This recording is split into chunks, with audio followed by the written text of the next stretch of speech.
गंगा सप्तशती 8वां अध्याय। मैं अनिमा आदि सिद्धिमयी किरणों से आवृत भवानी का ध्यान करती हूँ। उनके शरीर का रंग लाल है, नेत्रों में करुणा लहरा रही है तथा हाथों में पाश, अंकुश, बाण और धनुष शोभा पाते हैं। ऋषि कहते हैं, चंड और मुंड नामक दैत्यों के मारे जाने तथा बहुत सी सेना का संहार हो जाने पर दैत्यों के राजा प्रतापी शुंभ के मन में बड़ा क्रोध हुआ और उसने दैत्यों की संपूर्ण सेना को युद्ध के लिए कुछ करने की आज्ञा दी। वह बोला, आज उदयुध नाम के 86 दैत्य सेनापति अपनी सेनाओं के साथ युद्ध के लिए प्रस्थान करें। कंबू नाम वाले दैत्यों के 84 सेनानायक अपनी वाहिनी से घिरे हुए यात्रा करें। 50 कौटी वीर कुल के और 100 धौम्र कुल के असुर सेनापति मेरी आज्ञा से सेना सहित कुछ करें। कालक, दौहर्द, मौर्य और काल के असुर भी युद्ध के लिए तैयार हो मेरी आज्ञा से तुरंत प्रस्थान करें। भयानक शासन करने वाला असुर राज शुंभ इस प्रकार आज्ञा दे सहस्रों बड़ी बड़ी सेनाओं के साथ युद्ध के लिए प्रस्थित हुआ। उसकी अत्यंत भयंकर सेना आती देख चंडिका ने अपने धनुष की टंकार से पृथ्वी और आकाश के बीच का भाग गुंजा दिया। राजन, तदनंतर देवी के सिंह ने भी बड़े जोर जोर से दहाड़ना आरंभ किया। फिर अंबिका ने घंटे के शब्द से उस ध्वनि को और भी बढ़ा दिया। धनुष की टंकार, सिंह की दहाड़ और घंटे की ध्वनि से संपूर्ण दिशाएं गूंज उठी। उस भयंकर शब्द से काली ने अपने विकराल मुख को और भी बढ़ा लिया तथा इस प्रकार से विजयिनी हुई। उस तुमुल नाद को सुनकर दैत्यों की सेनाओं ने चारों ओर से आकर चंडिका का देवी सिंह तथा काली देवी को क्रोधपूर्ण घेर लिया। राजन, इसी बीच में असुरों के विनाश तथा देवताओं के अभ्युदय के लिए ब्रह्मा, शिव, कार्तिकेय, विष्णु तथा इंद्र आदि देवों की शक्तियाँ जो अत्यंत पराक्रम और बल से संपन्न थीं, उनके शरीरों से निकलकर उन्हीं के रूप में चंडिका देवी के पास गईं। जिस देवता का जैसा रूप, वैसी वेशभूषा और वैसा वाहन है, ठीक वैसे ही साधनों से संपन्न हो उसकी शक्ति असुरों से युद्ध करने के लिए आई। सबसे पहले हंस युक्त विमान पर बैठी हुई अक्षसूत्र और कमंडलू से सुशोभित ब्रह्मा जी की शक्ति उपस्थित हुई, जिसे ब्रह्मानी कहते हैं। महादेवी जी की शक्ति पर वृषभ आरूढ़ हो, हाथों में श्रेष्ठ त्रिशूल धारण किए, महानाग का कंकन पहने, मस्तक में चंद्र रेखा से विभूषित हो वहां आ पहुंची। कार्तिकेय जी की शक्ति रूपा जगदम्बिका उन्हीं का रूप धारण किए श्रेष्ठ मयूर पर आरूढ़ हो, हाथ में शक्ति लिए दैत्यों से युद्ध करने के लिए आई। इसी प्रकार भगवान विष्णु की शक्ति गरुड़ पर विराजमान हो, शंख, चक्र, गदा, सांग, धनुष तथा खड़ग हाथों में लिए वहां आई। अनुपम यज्ञ वाराह का रूप धारण करने वाली श्री हरि की जो शक्ति है, वह भी वाराह शरीर धारण करके वहां उपस्थित हुई। नार सिंही शक्ति भी नरसिंह के समान शरीर पर धारण करके वहां आई। उसकी गर्दन के बालों के झटके से आकाश के तारे बिखरे पड़ते थे। इसी प्रकार इंद्र की शक्ति वज्र हाथ में लिए गजराज ऐरावत पर बैठकर आई। उसके भी सहस्र नेत्र थे। इंद्र का जैसा रूप है वैसा ही उसका भी था। तदनंतर उन देव देवियों से घिरे हुए महादेवी ने चंडिका से कहा, मेरी प्रसन्नता के लिए तुम शीघ्र ही इन असुरों का संहार करो। तब देवी के शरीर से अत्यंत भयानक और परम उग्र चंडिका शक्ति प्रकट हुई, जो सैकड़ों गिदड़ियों की भांति आवाज करने वाली थी। उस अपराजिता देवी ने धूमिल जटा वाले महादेव जी से कहा, भगवान, आप निशुंभ शुंभ के पास दूत बनकर जाइए और उन अत्यंत गर्वीले दानव शुंभ एवं निशुंभ दोनों से कहिए, साथ ही उनके अतिरिक्त भी जो दानव युद्ध के लिए वहां उपस्थित हो, उनको भी यह संदेश दीजिए, दैत्यों, यदि तुम जीवित रहना चाहते हो तो पाताल को लौट जाओ। इंद्र को त्रिलोकी राज्य मिल जाए और देवता यज्ञ भाग का उपभोग करें। यदि बल में घमंड है, आकर तुम युद्ध की अभिलाषा रखते हो तो आओ, मेरी शिवाएं तुम्हारे कच्चे मांस से तृप्त हों।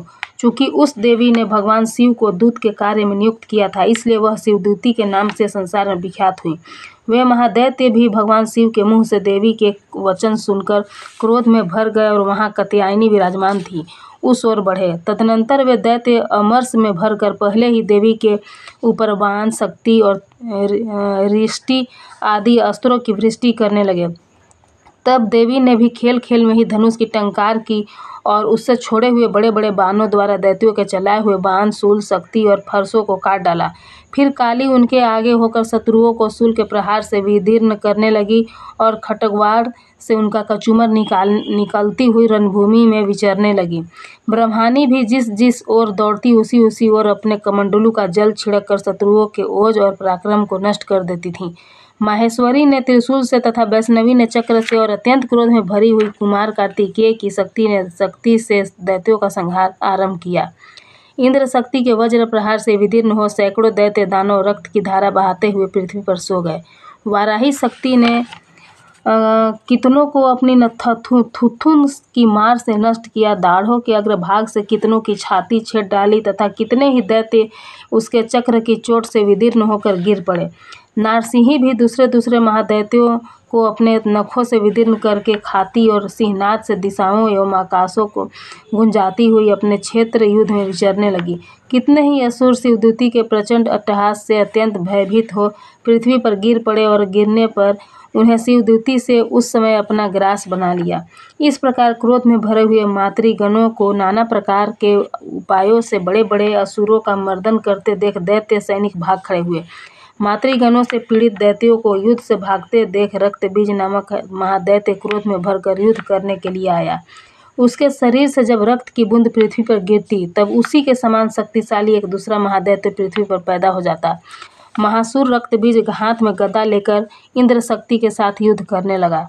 तब इंद्री ने अपने वज्र से रक्तबीज को मारा। वज्र से घायल होने पर उसके शरीर से बहुत सा रक्त चूने लगा और उसी के समान रूप तथा पराक्रम वाले योद्धा उत्पन्न होने लगे।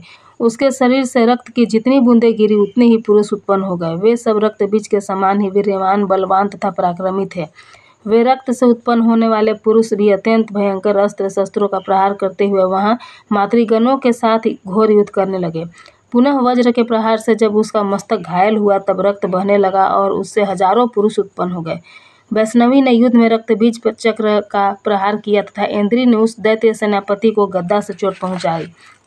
वैष्णवी के चक्र से घायल होने पर उसके शरीर से जो रक्त बहा और उससे जो उसी के बराबर आकार वाले सहस्रों महादैत्य प्रकट हुए, उनके द्वारा संपूर्ण जगत व्याप्त हो गया। कौमारी ने शक्ति से, वाराही ने खड्ग से और माहेश्वरी ने त्रिशूल से महादैत्य रक्तबीज को घायल किया। क्रोध में भरे हुए उस महादैत्य रक्तबीज ने भी गदा से सभी मातृशक्तियों पर पृथक पृथक प्रहार किया। शक्ति और शूल आदि से अनेक बार घायल हो जाने पर उसके शरीर से रक्त की धारा पृथ्वी पर गिरी। उससे भी निश्चय ही सैकड़ों असुर उत्पन्न हुए। इस प्रकार उस महादैत्य के रक्त से प्रकट हुए असुरों द्वारा संपूर्ण जगत व्याप्त हो गया।